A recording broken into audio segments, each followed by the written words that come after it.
Testing 1, 2, 3. ولولا فضل الله Testing 1, 2, 3. ولولا فضل الله Cool. 3, 2.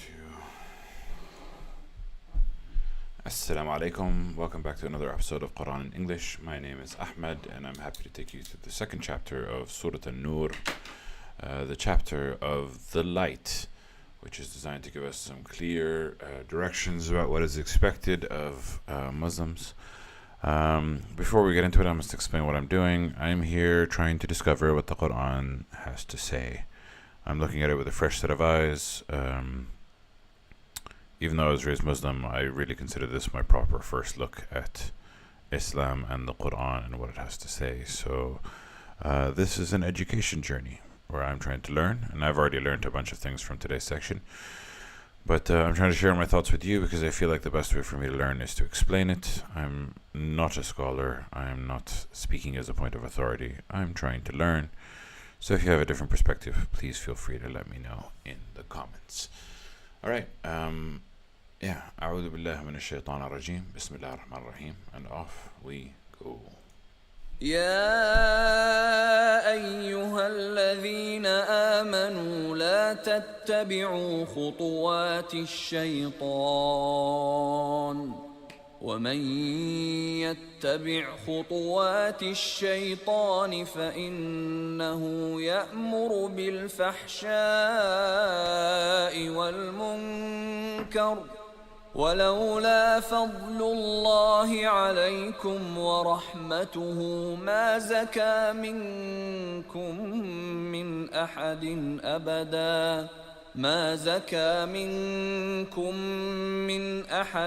أبدا ولكن الله يزكي من يشاء والله سميع عليم.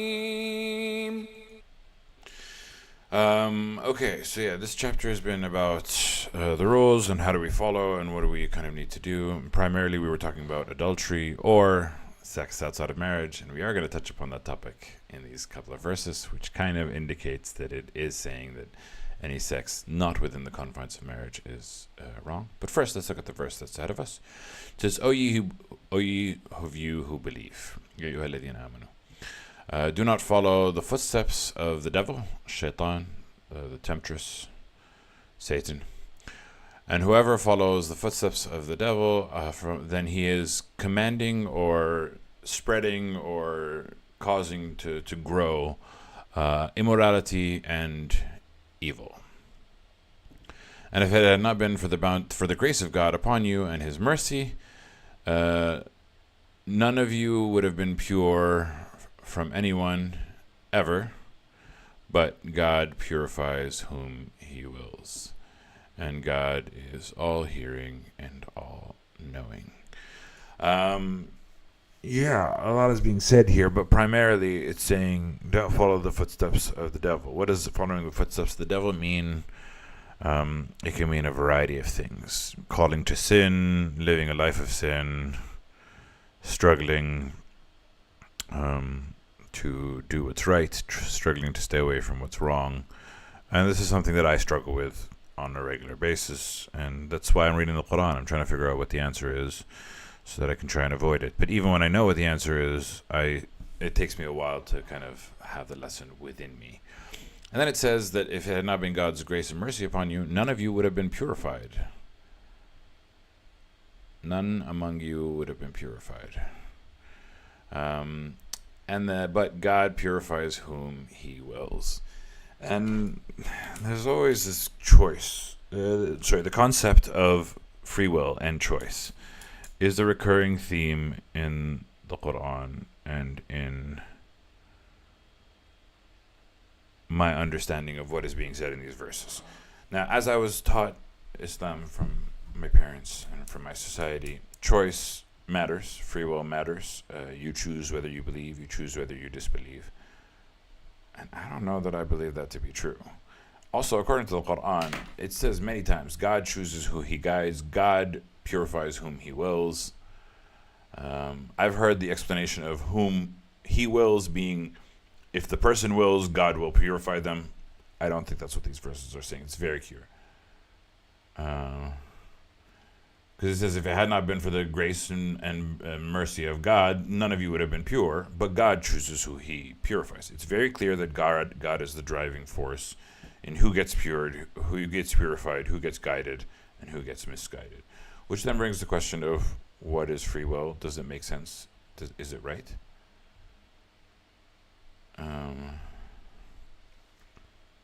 Yeah, and I struggle with this idea for quite a lot, because I do sometimes, I mean, if you've seen in the past couple of episodes, I said that I don't really have a choice of whether I believe or not, and I didn't really have a choice before. Before I didn't, now I do. Simple. It's not like I made a logical choice. I just do, or I don't. Which is a concept that I'm struggling with overall. But yeah, anyway.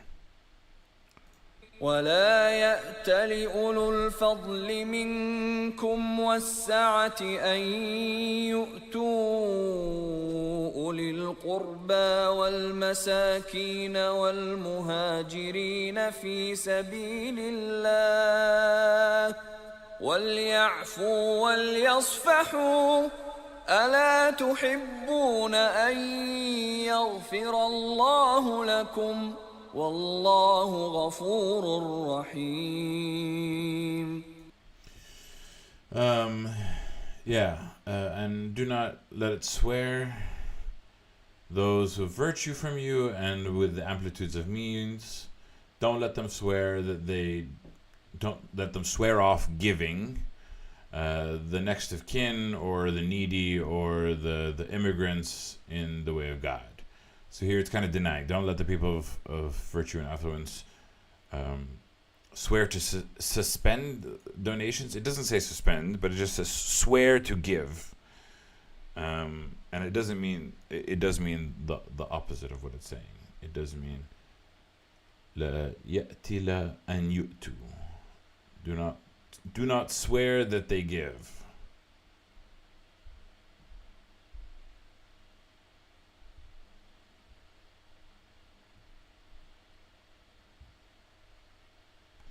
And then it says, let them pardon and let them overlook. Do you not like that God should forgive you, and God is oft forgiving and most merciful. This verse was revealed when Abu Bakr as-Siddiq, Aisha's father, swore to end his financial assistance to his poor cousin, Mistah ibn Athatha, for taking part in the rumors against Aisha. Oh, so we were talking about rumors last chapter. I didn't know that there was rumors against Aisha. Once the verse was revealed, Abu Bakr resumed his assistance to Mistah.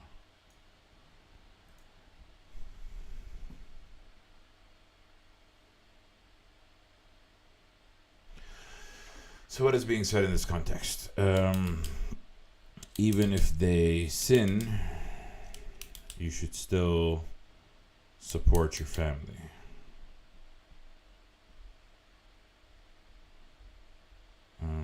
Strange.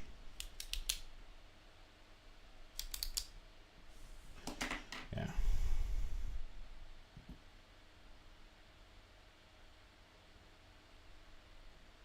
Do you not love to be forgiven? Maybe the concept is that you have to forgive them, and that by forgiving them you forgive yourself. Maybe. إن الذين يرمون المحصنات الغافلات المؤمنات لعنوا في الدنيا والآخرة ولهم عذاب عظيم. Yeah, you might have to forgive them, but on the flip side, it says, indeed, those who accuse the chaste woman, the unaware woman, the believing woman, the ones who falsely accuse them of committing immorality, falsely accuse them of doing something terrible, they are cursed in this world and the hereafter. And there aren't many things that curse you in this world and the hereafter, but this is clearly one of them. If you ruin the name of a good woman, then you are cursed in this world and the hereafter. And for them is a punishment that is great. يوم تشهد عليهم ألسنتهم وأيديهم وأرجلهم بما كانوا يعملون. On the day that it will bear witness against them, their tongues and their hands and their feet about what they used to do. Now, tongues and hands makes a lot of sense. Feet is the one that's kind of confusing. But in the next couple of verses, it does talk about stomping. And I'm not sure what the context of the stomping is, but I guess we'll talk about it when it comes up. But essentially saying all of their organs will testify against them. Ugh, such a terrible visual. يومئذ يوفيهم الله دينهم الحق ويعلمون أن الله هو الحق المبين.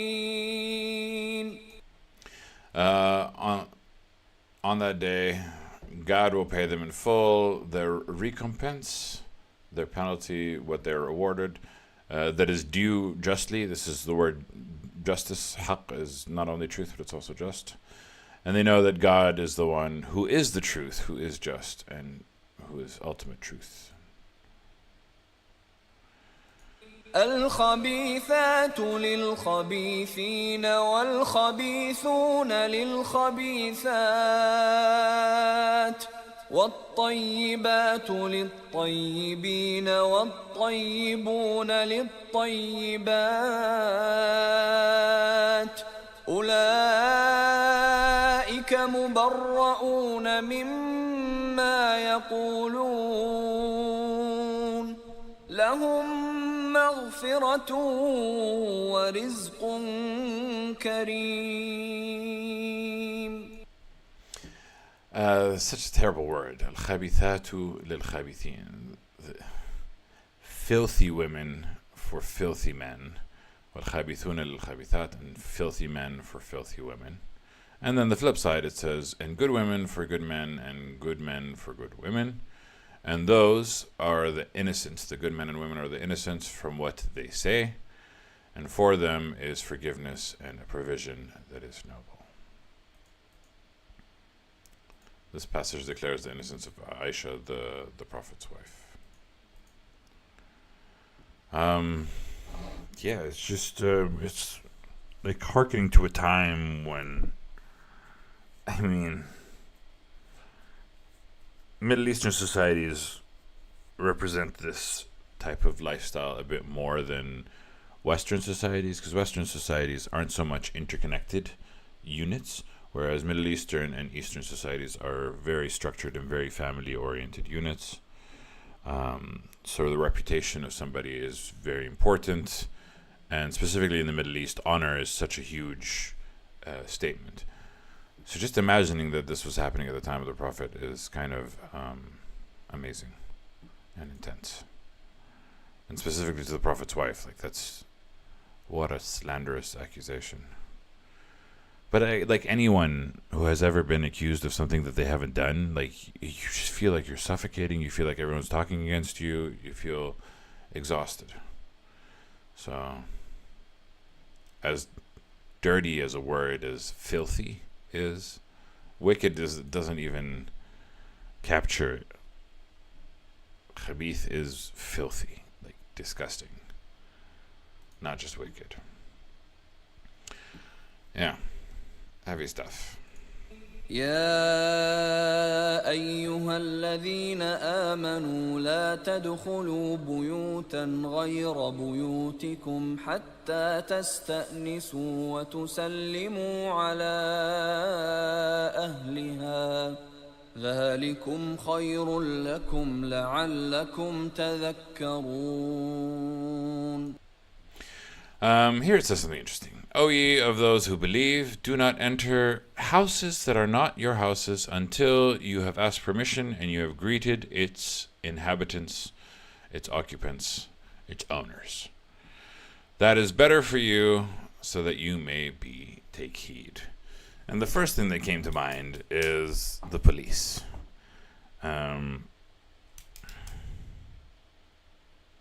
I know that even in Middle Eastern countries, police do not adhere to this rule, which is very interesting because they claim to be Muslim-led countries. I don't know if there are exceptions to it, but as far as I can see from this verse, don't enter until you've asked for permission and until you have greeted its inhabitants. A person's home should be preserved by the sanctity of the Quran, preserved by the command of God, and therefore I do not think that they should be violating it. Obviously, this also applies to criminals, but it also applies to just everyday people. If somebody owns a house, do not enter it unless you have permission from that person. Don't.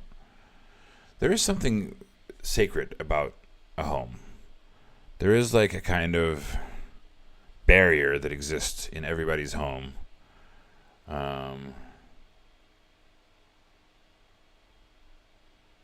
And I think that by transgressing across that barrier,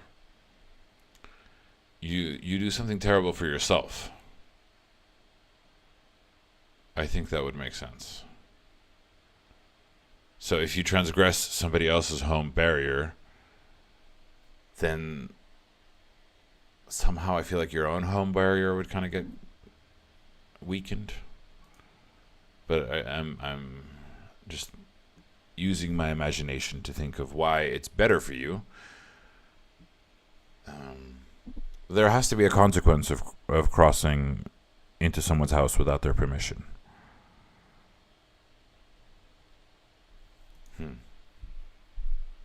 Interesting. فإن لم تجدوا فيها أحدا فلا تدخلوها حتى يؤذن لكم وإن قيل لكم ارجعوا فارجعوا هو أزكى لكم والله بما تعملون عليم. And then if you do not find in it anyone, then do not enter it until it has been given permission for you to enter. And if it's said to you, go back, then go back. If it's said to you, leave the house, then leave. If the invitation is rescinded, the invitation is rescinded. That is pure for you. And God knows of what you do is all-knowing. Really here, the command is very clear. A person's home and their sanctity needs to be preserved at all points in time. ليس عليكم جناح أن تدخلوا بيوتا غير مسكونة فيها متاع لكم والله يعلم ما تبدون وما تكتمون. There is no sin or blame upon you that you enter a house that is not inhabited. In it is a provision for you. If nobody lives in the house, you're free to enter. And God knows what you reveal and what you conceal, which means don't try to be sneaky about it. Don't be like, oh, I thought nobody was living here. No, God knows. You have to follow. Here they're saying non-residential buildings, but I feel like also residential buildings that are vacated, for example. قل للمؤمنين يغضوا من أبصارهم ويحفظوا فروجهم ذلك أزكى لهم إن الله خبير بما يصنعون. Yeah, this is an interesting one. It says, tell the believers, the believing men, that they should, it could be both. But here it just talks about the believing women, so you can kind of understand that it's the believing men. Tell the believing men to lower their gaze so that they should guard their chastity. That is pure for them. Indeed, God is all aware about what they do. The command here, I was about to say, the command here is for men to not look rather than women to cover up. But the next verse talks about women covering up. So, what is being said is also relevant to a discussion that we have in a lot of the places of the world. The people are like, oh, she was dressed provocatively. Your responsibility as a believer is to look away and guard your own chastity. It is the female believer's responsibility to protect herself, and we will see about that in the next verse. But the command to the male believers is you avert your eyes and protect your chastity. Blaming her for being revealing is wrong, in the sense that she is not responsible for your sin. She is responsible for how she presents herself, and we're going to cover that in the next verse, and she will be held account to that accord. But you saying I raped her because she was dressed provocatively? No, baby.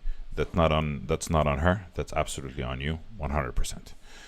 But now that we've talked about the men, let's talk about the women.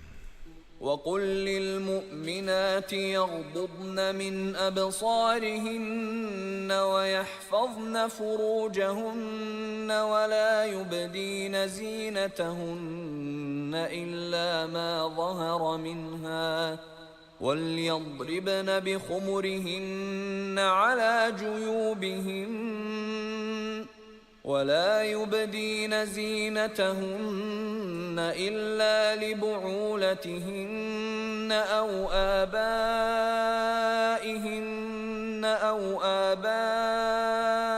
بعولتهن أو أبنائهن أو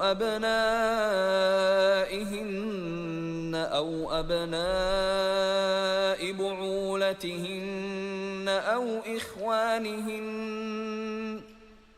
إخوانهن أو بني إخوانهن أو بني أخواتهن أو نسائهن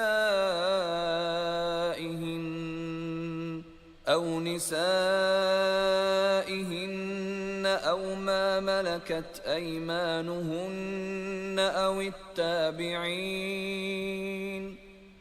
التابعين غير أولي الإربة من الرجال أو الطفل الذين لم يظهروا على عورات النساء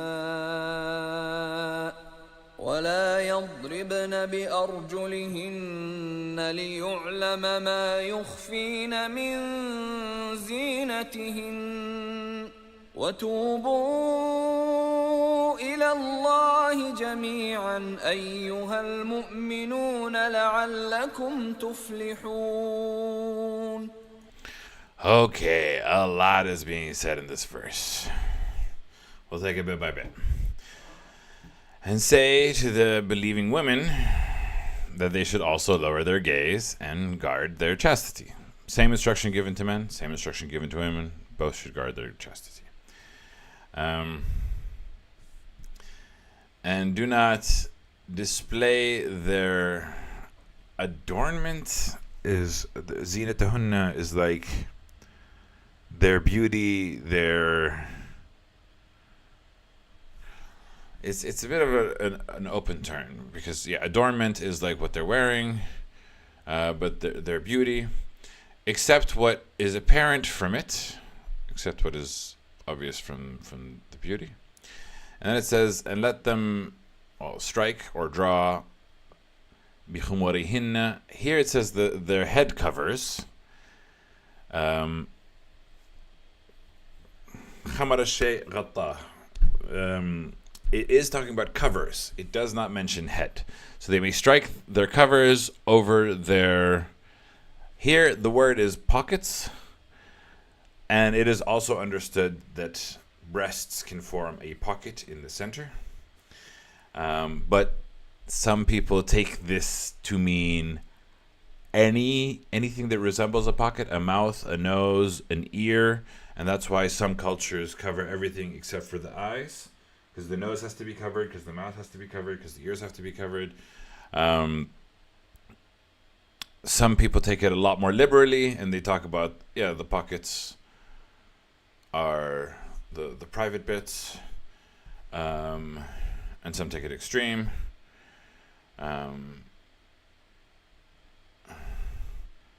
Yeah, here, let them draw their veils over their chests. It doesn't say head covers, whereas here it says their head covers. And you can kind of see the translation bias that's happening. Yeah. خمر الشيء غطاه, which means to cover something. It doesn't say the head. So they draw their covers over their pockets.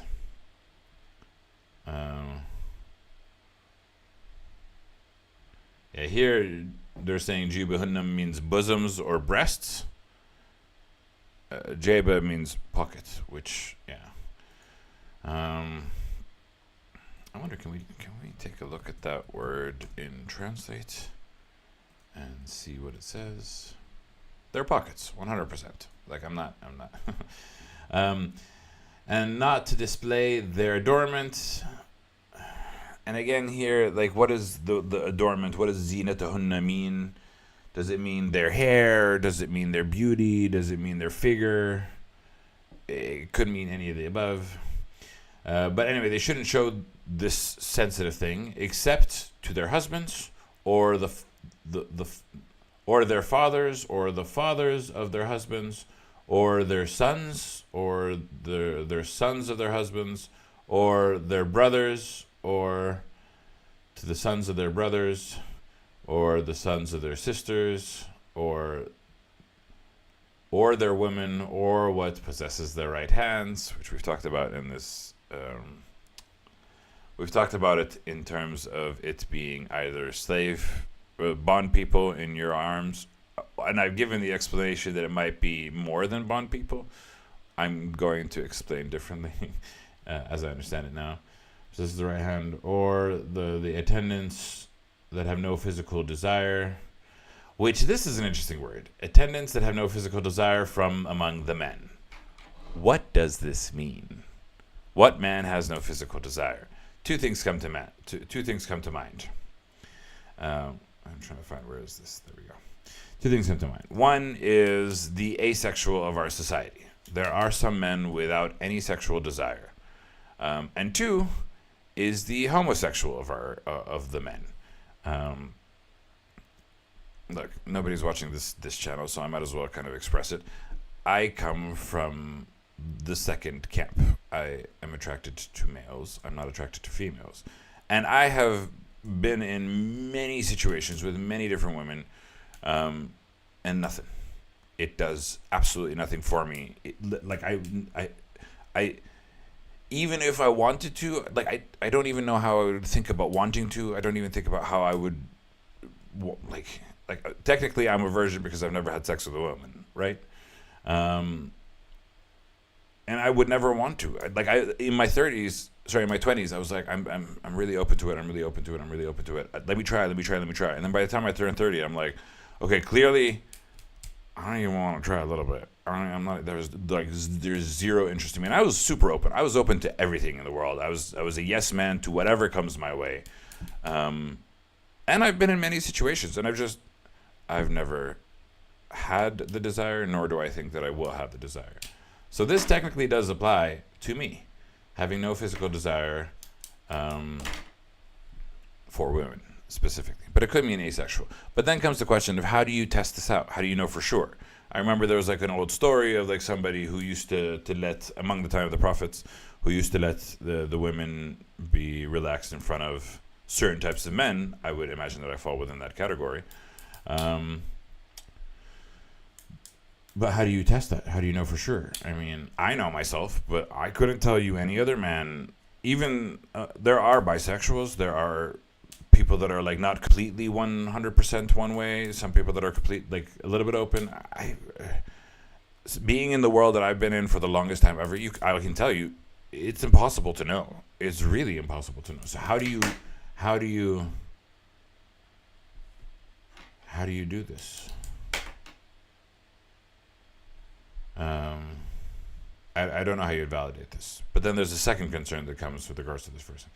Or the children of those who are not aware about the private aspects of women. Oh, the children who have not yet seen لم يظهروا على عورات النساء. Yeah, so are not aware of the private parts of women. They don't know that these things exist. They haven't reached puberty. They don't have the sexual idea, sexual concept. And then it continues, says, and let not stamp their feet, so that they may know what is concealed from their adornment. And again, here the word adornment is used, what is covering their chastity and privacy, not what is pretty. It's so like confusing. And turn to God and altogether, O ye believers, so that you may succeed. Now, there is an apparent sexism in the difference between what is asked of women and what is asked of men. With women, there are very strict clothing requirements. With men, there are not. Both men and women are asked to avert their gaze. That's fair. But women are asked to protect themselves in less specific situations. Now, there are a couple of reasons for this. One, if we're looking at the cases of sexual abuse, most often it is done from a male to a female. I want to actually kind of Google this. Percentage of rape, men versus women. I'm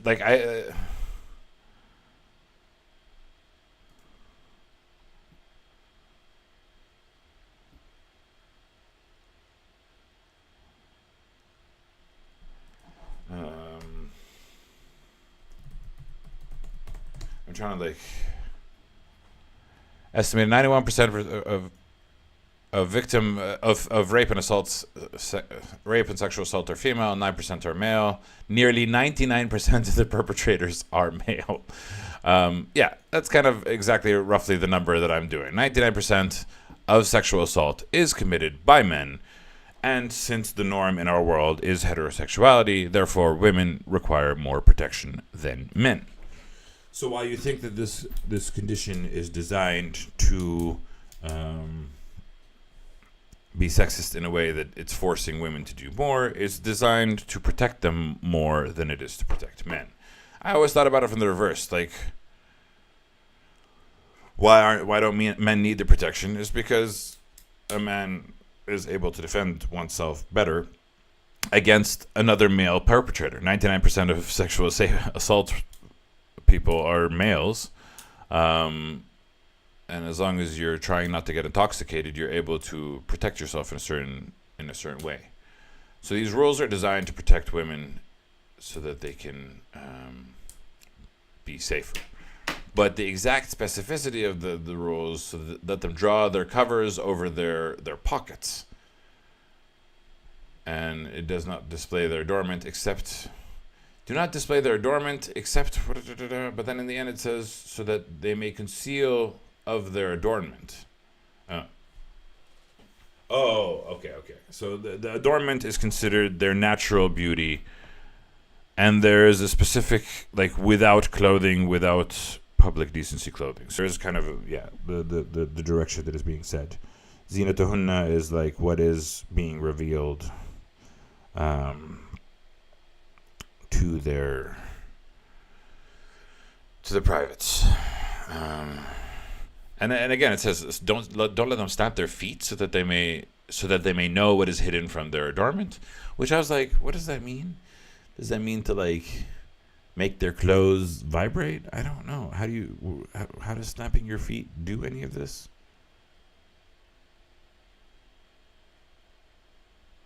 I don't know. Bit strange, bit strange. But either way, a lot of this is designed to protect them, and it's saying that you can only reveal yourself to your husband, your husband's family, your husband's kids, your brother's kids, their brothers, or the children of their brothers, or the children of their sisters. Ooh. Yeah. So all of this is designed to protect women, and honestly, based off the percentage of rape, you can completely understand why many societies kind of go through this. And And sometimes it feels a bit extreme, but a lot of what the Quran says sometimes feels extreme, but usually is quite reasonable. But of course, I follow the more liberal, surprise, surprise,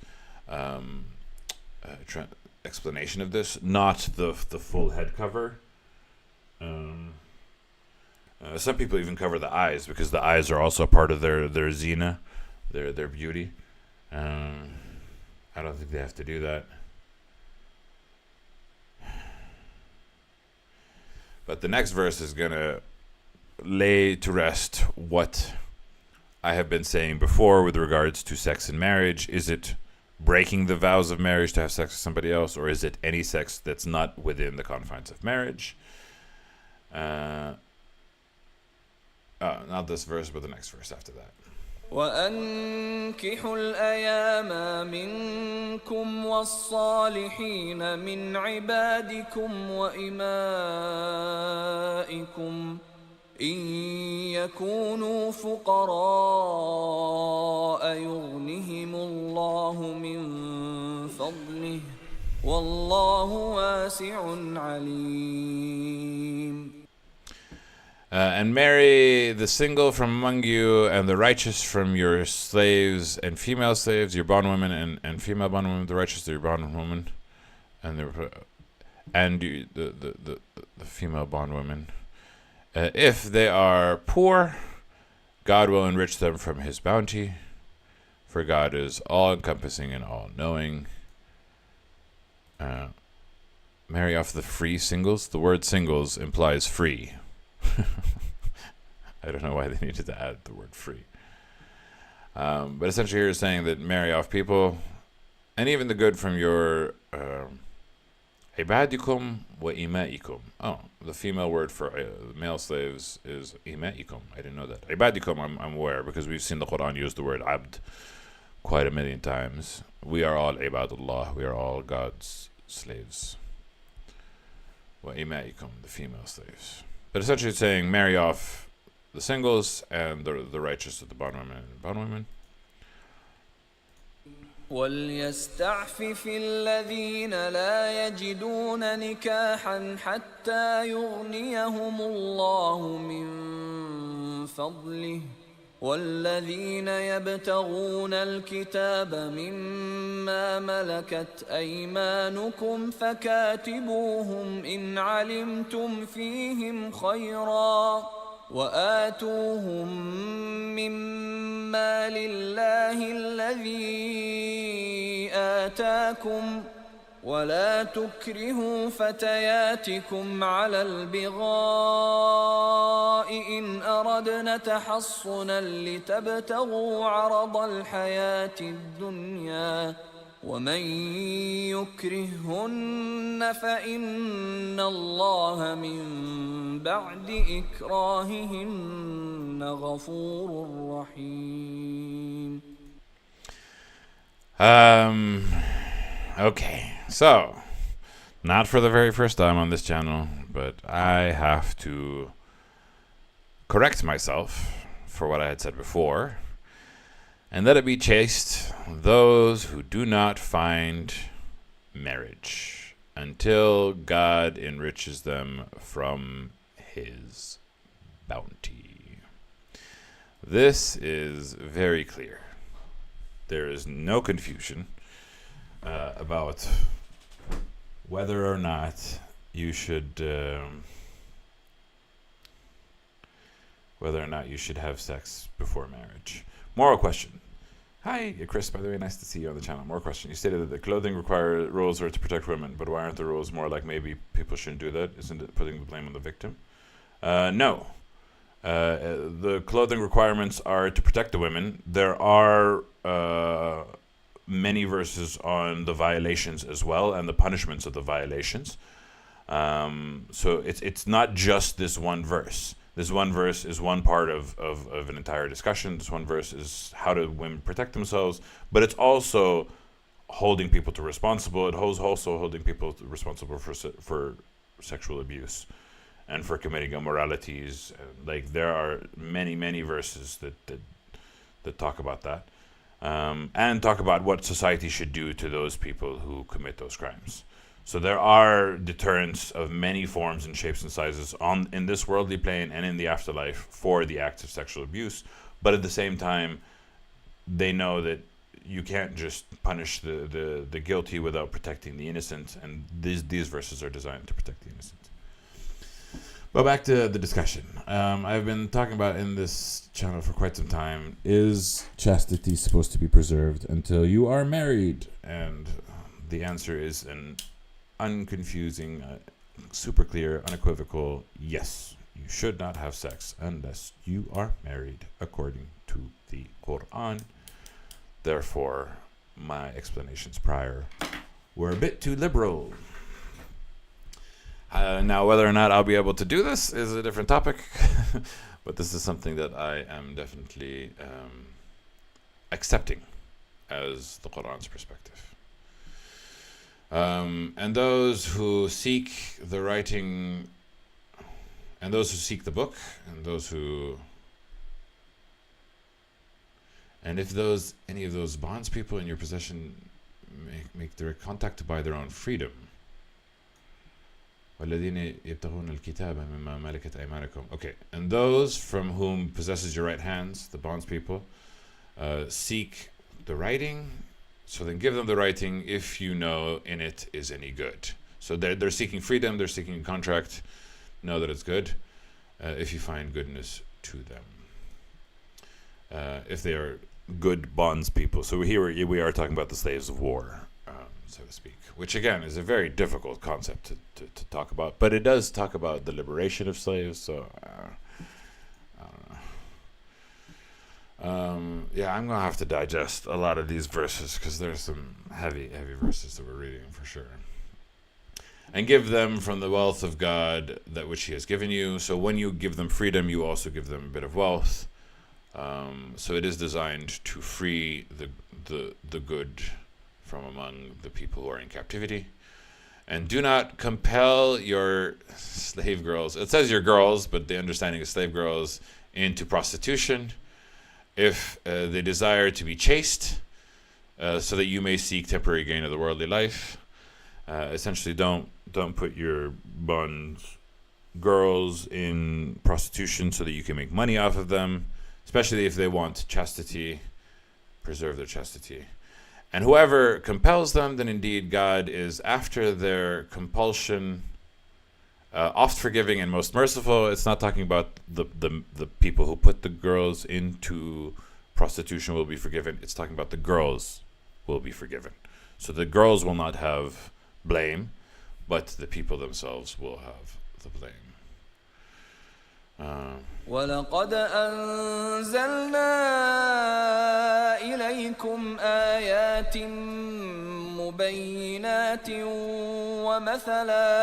وَمَثَلًا مِنَ الَّذِينَ خَلَوْا مِن قَبْلِكُمْ وَمَوْعِظَةً لِلْمُتَّقِينَ.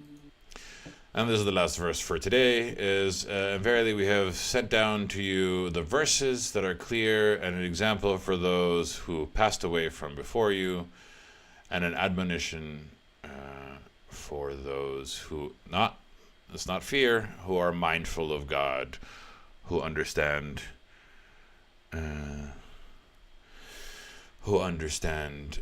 like being, I always say taqwa is like being mindful of a flame, understanding that a flame will hurt you if you put your hand in it, but you don't have to be afraid of it. You just have to know that there are certain conditions that you have to you can't leave an open flame without going. So it's not fear, it's mindful.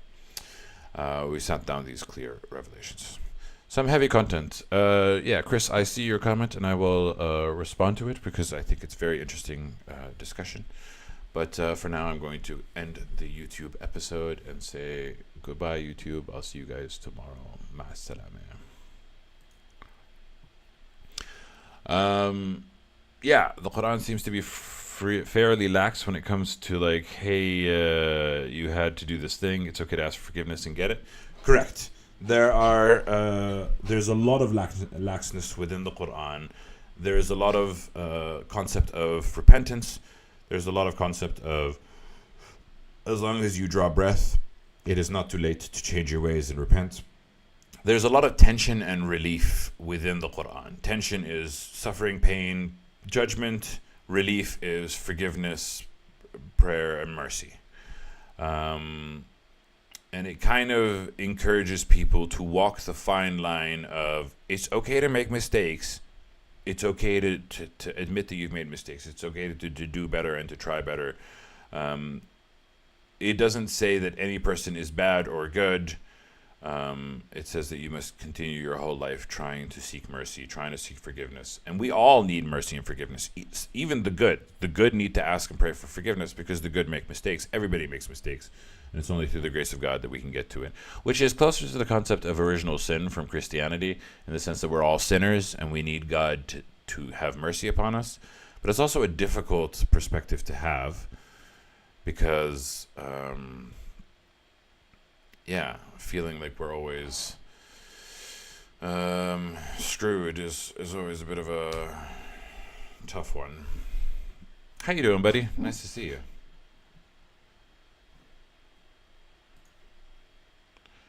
It's a meditation on death, to be honest. What do you mean?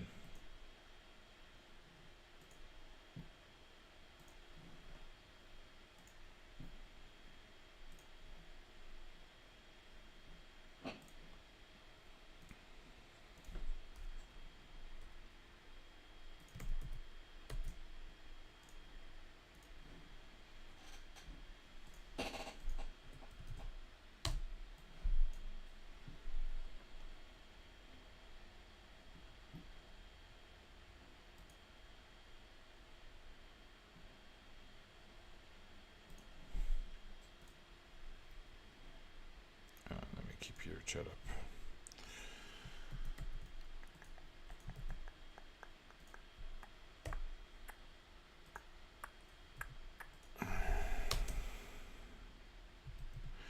It's a focus on the state of your well-being in preparation for the afterlife.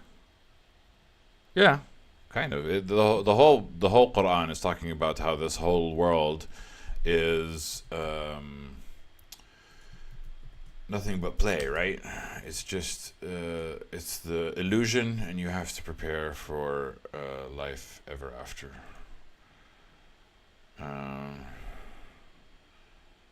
And it's kind of so hard to kind of just assume that everything that the act of being alive is a sin. Yeah, I mean, like being alive, you are a slave to God, and we're essentially all in the fall from heaven. We're all following the footsteps of Adam and Eve, which I was then thinking about it a lot. A lot of the concept of the original sin is the biting of the apple, but that's not the original sin.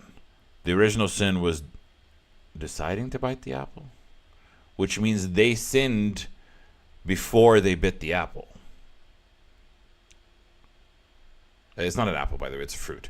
But they sinned. The fact, like the apple didn't, it's not, no, the lies from the snake is the temptation. Their choice to act upon the lies is the sin. They sinned before they ever bit from the fruit. The fruit didn't invite sin into them. They had to sin in order to invite the fruit into them. So the sin is the action, not the fruit. Which is very, very interesting.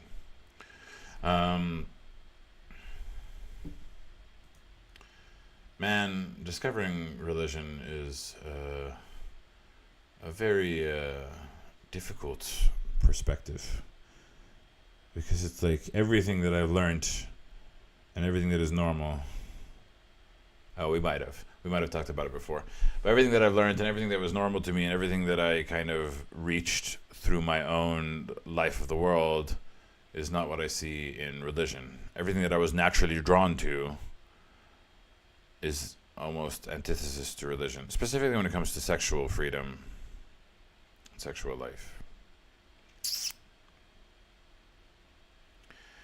Being chaste until marriage sounds exhausting, but I think that's just because of how I've lived my life, rather than if it's difficult by itself.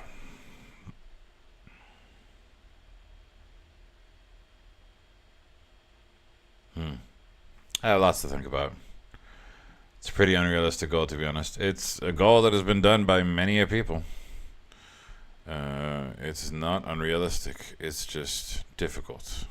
And I also kind of struggle with the idea and the concept.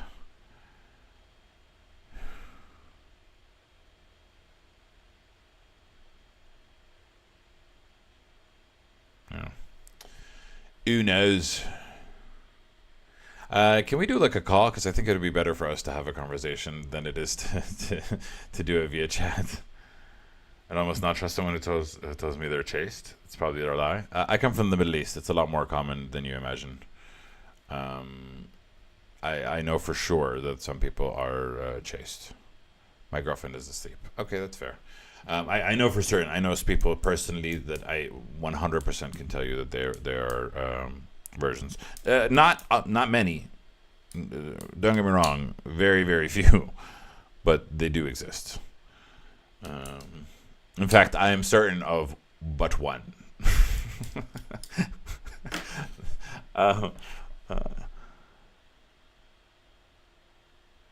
Maybe two. I don't know. No, I'm certain of one. I'm sure there's more than one, but I'm certain of at least one. I'm certain also there's a lot of cultures that marry off quite at a young age. So I would say that those are true too.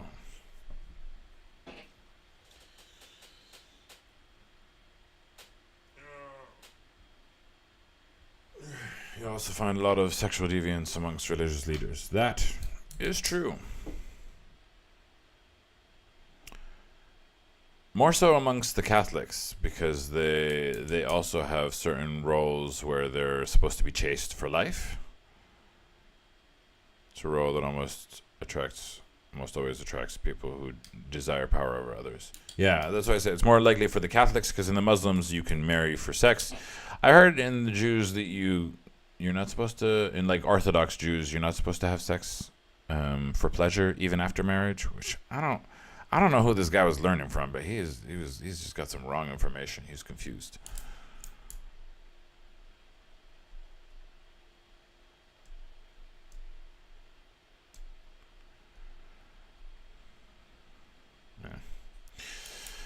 Anyway, I'm going to go to the toilet. Go get some food for the day, some groceries, and be about my way. I have a hard time morally with that idea as well. Yeah, I don't know what I find to be right or true or real. It's confusing and it's difficult and it's hard. I left religion so I don't have to think about all of these things. Now I have to think about all of these things. Okay, well, it's so nice to see you. Thank you for dropping by. I appreciate you. I love you, buddy. Thanks for passing by. I hope it's good busy. I hope your health is doing well. And yeah, I would love to catch up as soon as possible. Thanks, man. Bye.